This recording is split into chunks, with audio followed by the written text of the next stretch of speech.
C Joseph Vijay எனும் நான்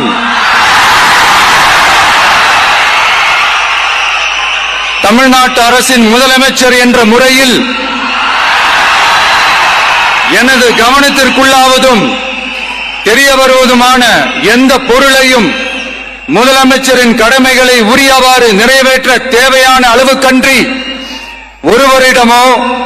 பலரிடமோ நேர்முகமாகவோ மறைமுகமாகவோ அறிவிக்கவோ வெளிப்படுத்தவோ மாட்டேன் என்று ஆண்டவன் மீது ஆணையிட்டு உறுதிமொழிகிறேன்.